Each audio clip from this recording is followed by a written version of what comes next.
Welcome to the Paranormal Podcast, and we're going to talk about a cursed collection of haunted dolls up next.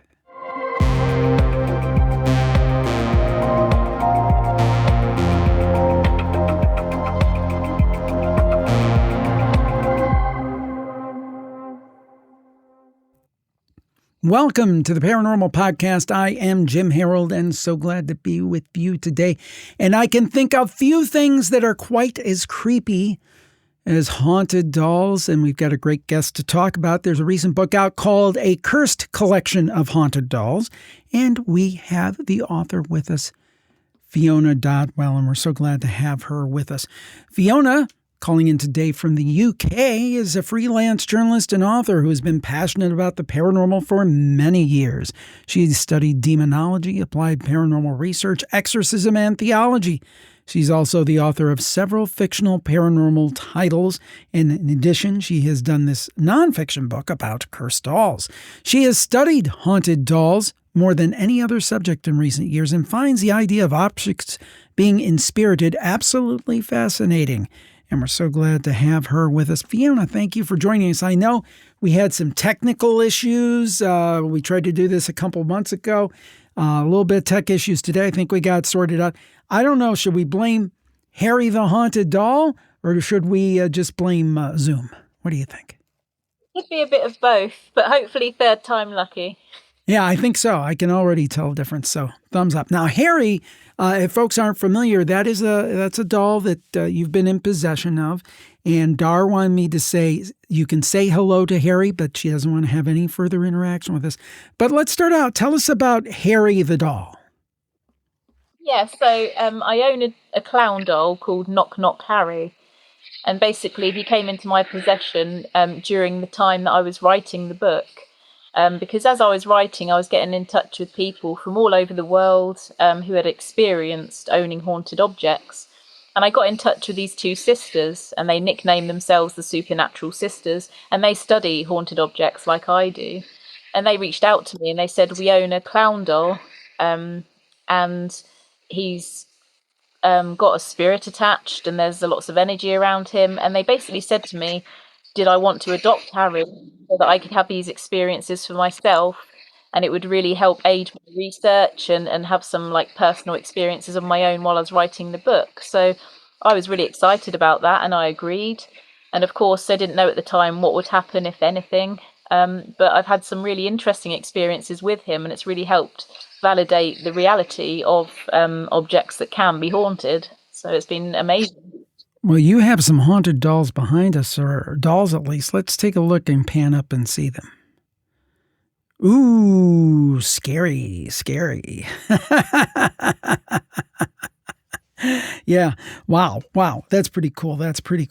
So, I've certainly seen, and we've done shows on other books on haunted dolls and those things, but it's not the most mainstream thing, I guess. Why did you decide that this is something that you wanted to pursue, that this was an interest of yours? Well, I mean, I always had a general interest in the paranormal. I grew up absolutely obsessed with ghost stories and learning about paranormal cases. And, I was interested in the whole array of the paranormal. But with the Annabelle case and the Robert the Doll case, these cases really interested me. And I started to think about the fact that there was so little out there available on the subject, and I thought that this was something that I could delve into. And I jumped down the rabbit hole really, and I researched all aspects of haunted objects and how things can become haunted, and cases that are famous and not so well known. And I just ended up wanting to put together this project that was like a comprehensive guide to the subject of haunted dolls. I felt like it was a neglected area of the paranormal. I also felt like there was a bit of snobbery out there as well, and I think maybe that's because of the mainstream media. There's a bit of mockery there, and it's kind of led people in the paranormal field to not take it very seriously. And I just wanted to challenge that mindset, because if you think about it, if a room or a house or a plot of land can inhabit energy or be haunted, then why cannot another item also do the same? Because we're only talking about material things. And I think that everything has that potential to absorb some kind of energy or to link in with something. So you talk about the history of dolls in the book, and I find that fascinating because I think, it goes back way further than I think people would realize. How far back and does the idea of a doll go? And tell us, if you would, a little bit about the history. Yeah, and this is one thing that really struck me, because on the surface of it, we all just think of dolls as innocent playthings, like Barbie dolls and baby dolls that children love, and we all have them in our homes, and children absolutely love playing with them, and you have that kind of one-dimensional view. But actually, as I began to study dolls, and I realised that there are kind of dolls that were uncovered in ancient Egyptian tombs. Greek brides used to make dolls to offer up to the gods to bless their marriage. Um, they were used in ritualistic purposes and in religious rites. And it just kind of made me think, dolls are so much more in depth than what we think, and I think what that is the fact that you're looking at a human looking vessel, and there's something distinct about that more than any other material object. That there's something about creating something that looks human or that represents a person, and I think there's an element of power in that. Now, we talked about Harry the doll a little bit, but you also have two other important dolls you talk about in the book. Tell us about Edna and Bonnie. Yeah, so this was sort of around the same time, actually, like just before Harry. I got in touch with a man who runs his own podcast, and he does paranormal investigations and all this. He's really into it. And I interviewed him, and we got talking, and he actually said that he had a doll in his possession that he had recorded an episode of his podcast about. And his name is Rob, this guy, and we became quite good friends. And he explained to me that he'd taken this doll, and he was very skeptical. He actually was a bit on the fence and a bit more skeptical about the idea of an object or a doll being haunted.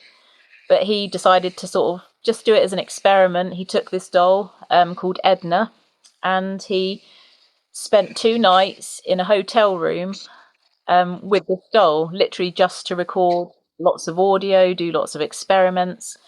And during that period of time, I think that his mind was changed about the reality of it, because by the time he left the hotel, he wrapped Edna the doll in a carrier bag and locked her in his car boot and didn't want her anymore because he had some really interesting experiences. So he said to me, "Look, do you want to have Edna?" And I said, "Well, yeah, this sounds amazing." And I can kind of see the reality again being validated, because when I had Rob saying that he was a skeptic, but he had started to believe through his experience, I knew that there was going to be something to it, at least. And it wasn't long before I sort of experienced activity around Edna. And so I do write about Edna in the book. And there is another case I write about, a doll called Bonnie as well. But I didn't do so much in depth with Bonnie. I didn't get as much activity from her, but there was some interesting things and anecdotes that I did include in the book. So yeah, no, it's been really fascinating to have that. I never thought it would happen. I never thought when writing this book would lead me to have my own experience with it. So it has been really great. Well, I've got to tell you something, and this is, you won't be aware of this, and the audience may not be aware of it because we do things for noise reduction and stuff. Let me ask you this first before I spring this on you. Do you think that there are haunted dolls in your house with you now? I do, yes. We've been hearing, when you talk, there's a lot of and I've been doing these shows for 21 years, and I don't think I've ever heard, almost 21, a pattern of noise like that. And now it's being quiet, maybe because I'm talking. Maybe it's a technical thing, and maybe it had something to do with the issues that we were having before. But there's just, when you're talking, there's like these odd whisperings behind you. And I don't know if there's a way for me to preserve that on a part of the show so people can hear it, because we master these things and take out the noise. That's the opposite of what we want. But it was freaking me out a little bit, Fiona. I got to tell you, it was freaking me out a little bit. I'll have to send you a snippet of it because it was really an unprocessed snippet. Maybe what we'll do is maybe we can put a snippet, an unprocessed snippet up so people can hear a little bit of what I was hearing. But it was interesting, very interesting indeed. So we'll see about that. Now, in terms of, we know a lot of us are familiar, at least on a cursory level, with Robert the Doll and Annabelle. But something I like you did in this book is you looked at maybe some dolls, haunted dolls that weren't quite as well known. What's one of your favorites in that category? I think one in particular I was really interested in was the Harold the Doll case. And Harold the Doll, Harold. Ooh, yeah. It gets spookier and spookier. But go ahead. Yeah. This is a case that actually goes back to 2015. And there was an author called Anthony Quinata. He's had a few books published, and he basically was interested in the paranormal himself. And he was just on the eBay listings one day, and he saw this doll for sale, and it was called Harold the Doll. And this person was convinced that there was something to it. Now, Anthony, the writer, he thought, shall I give this a go or not? You know, I could just be throwing my money away, because obviously there was a lot of people out there who take advantage, and you kind of got to tread carefully. But anyway, so Anthony decided to go for it, and he bid in quite a high amount, and he won this doll. And it was quite soon after that he really felt like something. And it was quite negative, quite heavy and dark, this energy that was around the doll. And it was nothing that he had experienced before owning Harold. But once he did, just it set off a chain of events to the point where Anthony then wrote his own book on his experiences. And I got in touch with Anthony, and I spoke to him, and we were in touch over email. And the case just really, it's very unsettling. And Anthony at one point felt like a lot of bad luck and bad energy had entered his life through having this doll, and he even blamed that negativity on the death of his dog that he loved dearly. And eventually Harold caught the attention of Zach Bagans, and he had the doll on his show at one point in the past. And, it was, just a really absolutely very layered and very creepy case. And I think that's one that really struck a chord with me and that I do write about in the book. Now, in the book, you talk about interviewing owners of haunted dolls. Talk to us, if you would, about interviewing these folks who own haunted dolls and do so willingly, apparently. Tell us about that a little bit, if you would. Yeah, it was really lovely, actually, because when I started writing the book, I had no idea actually how many people out there had experience of this. So I spent some time kind of finding people online, researching cases, getting in touch with owners, and I just kind of collected what I can perceive to be the most interesting or compelling cases.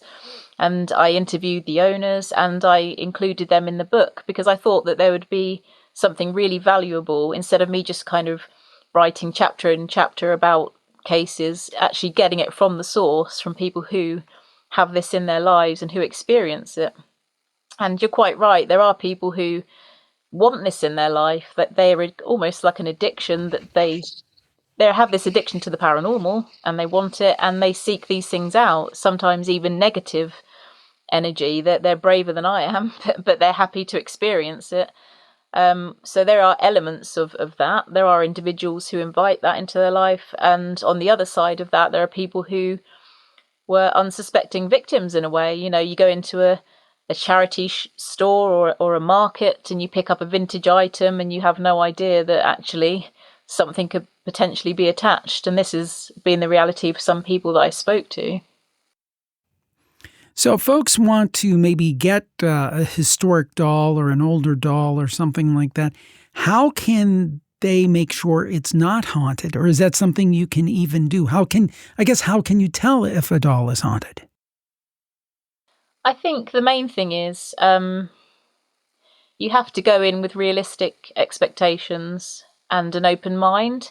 I think, unfortunately, you're never going to get away from the fact that there will be people who want to take advantage of others and they are going to fabricate, because this exists. So I think from my perspective and my opinion is that you can only go in with an open mind. If you're told that there's an object that has something attached, kind of have that object, but go with the evidence, follow where the evidence leads you. So rather than just accepting what somebody tells you, look for the signs and start to kind of research what you should look out for. Try and seek like validation through your own experiments, through your own feelings and your own sensitivities and activity that you might experience in your home that you didn't before.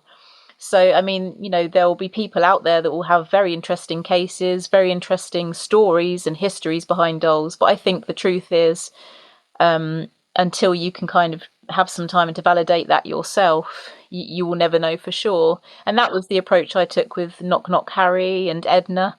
I just thought, I'm going to go into this with an open mind, and I will go where that evidence leads me. So it's just best to just kind of, I think, err on the side of caution, as well, and just kind of be aware of what you're looking for, and don't be kind of led by suggestion.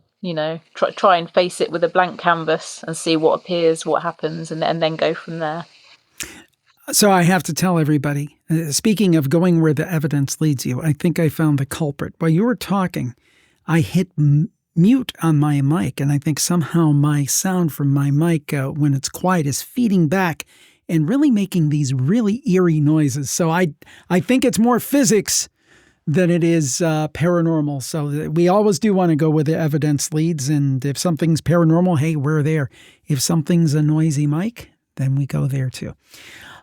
So can haunted dolls be dangerous? I think they have the potential to be negative and quite dark in the way that a building can inhabit dark energy. There are plenty of cases out there, that I've read about where people have had experiences that they found very uncomfortable or that they found quite threatening. For instance, with the Robert the Doll case, I mean, many of your listeners will have heard of that case. And the Otto family back in the early 1900s received this doll into their family, and they experienced what they thought was some kind of energy that they were uncomfortable with. And the child that had the doll, called Eugene, he felt that the doll was communicating and that he felt very, very unsettled.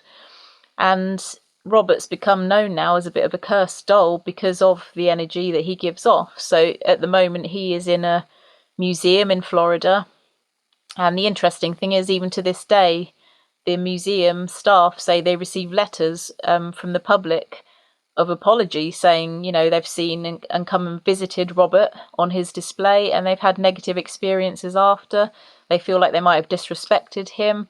They feel like by taking his photograph without permission that they've invited some kind of unwanted negative attention. So this is actually a real phenomenon. Like the museum received letters from the public saying, we think we've annoyed Robert, tell him we're sorry, give him our letter. And this is actually something that's real and is even happening. So, I do definitely think there is a potential for there to be negativity and darkness and curses and things, much like in other areas of the paranormal.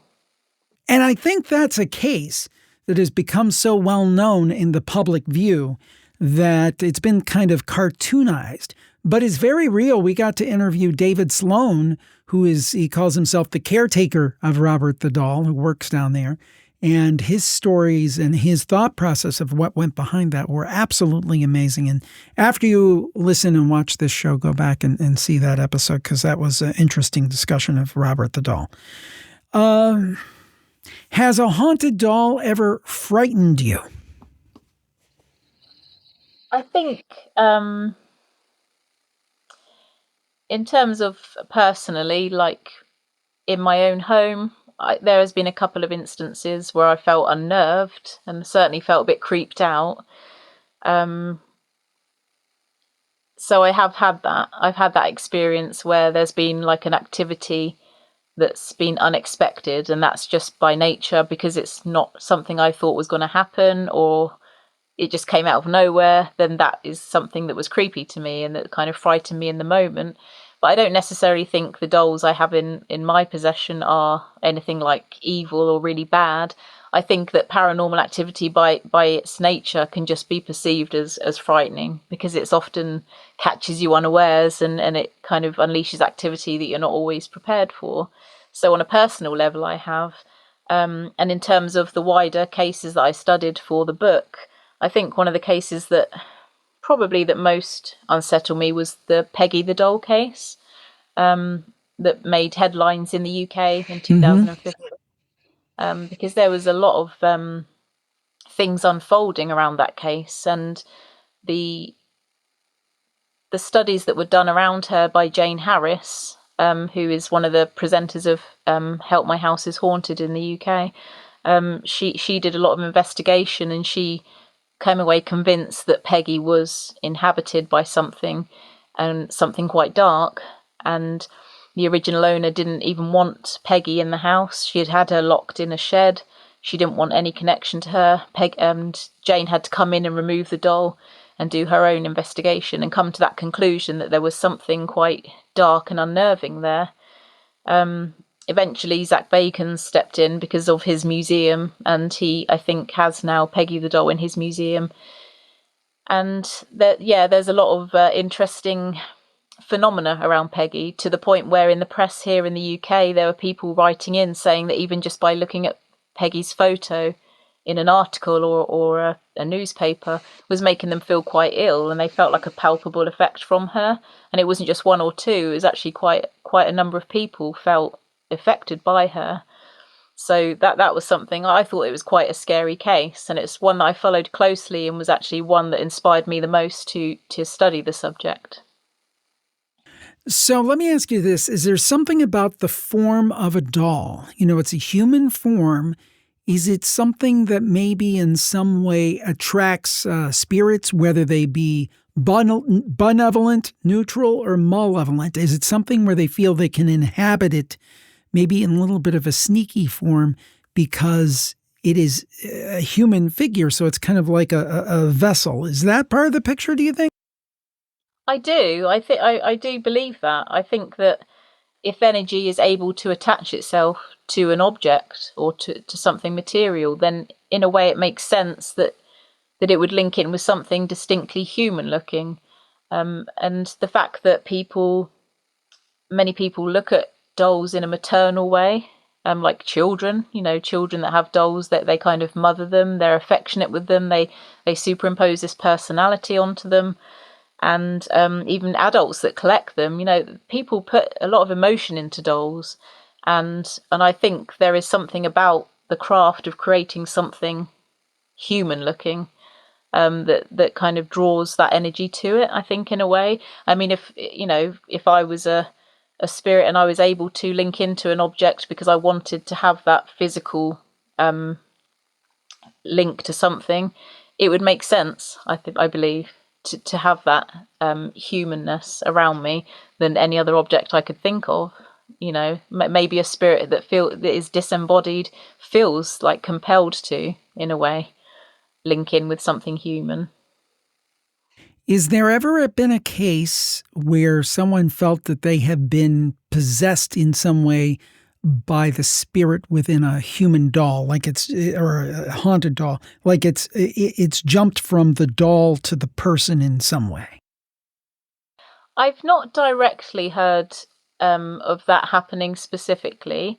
I mean, when you look back historically to case, like the Annabelle case, for example, I know there's a lot of mixed feeling on that case, and mixed opinions. But just going back to the root of that story, that Ed and Lorraine Warren felt that the spirit inhabiting Annabelle was actually trying to possess the student that owned the doll.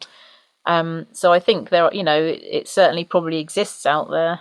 I think for the most part, from what I have seen, though, it's more just that people feel affected by the emotion and the energy that is around that object rather than an actual worry of possession or being taken over. I think it's more the picking up on the vibes of that spirit, really, and just picking up on the emotions and what that kind of spirit is carrying with it. No, that makes sense, but it does remind me. I think I told you the first time we talked. One of my favorite Twilight Zone episodes was one called "The Dummy," and the actor was Cliff Robertson, who went on to have a very successful film career in Hollywood, and I think he'd done some films before that.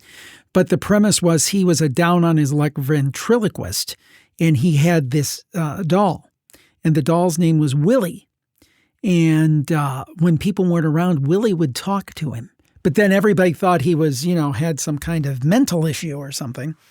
But eventually, Willie ended up taking him over. And at the end of the show, spoiler alert, 65 years later, it's basically the ventriloquist has become the human, and the human has become the ventriloquist.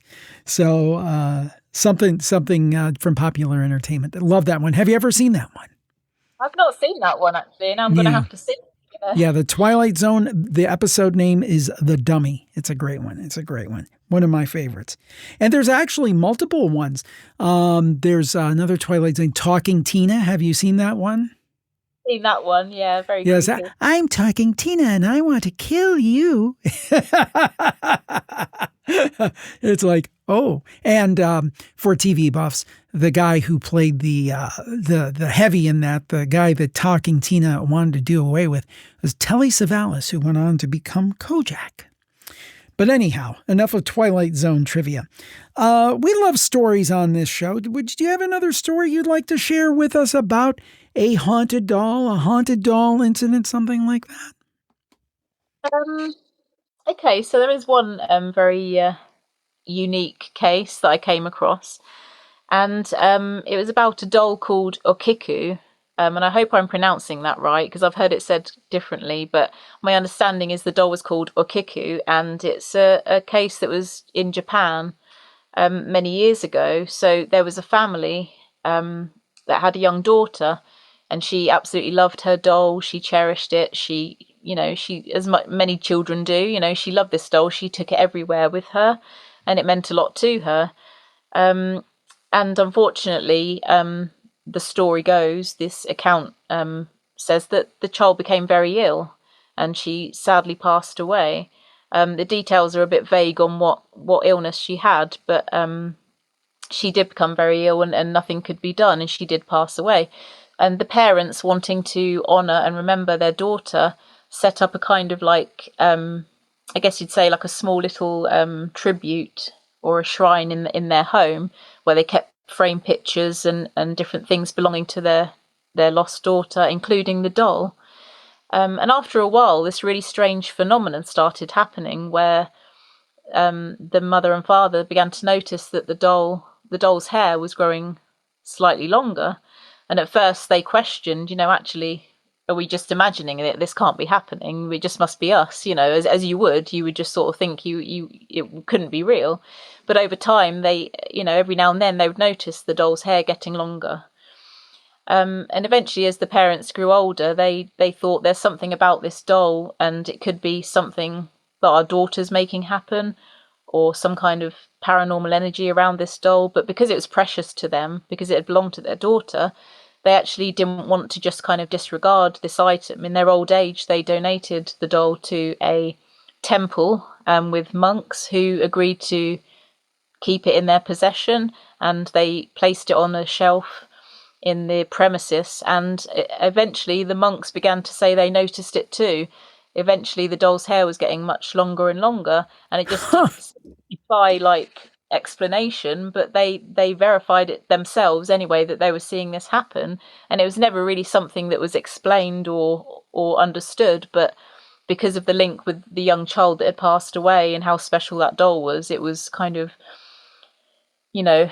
people wondered, was it a link from spirit making something happen, like showing a sign, or was there something else at play? Nobody really knows, but it was just quite an intriguing case, I thought. It definitely sounds like it. Now, do you feel, and I'm guessing that you do, but I want to get your opinion on it directly from you. Do you feel that objects, if we're around them enough, can kind of soak up our essence, our soul, our being, not in a negative way?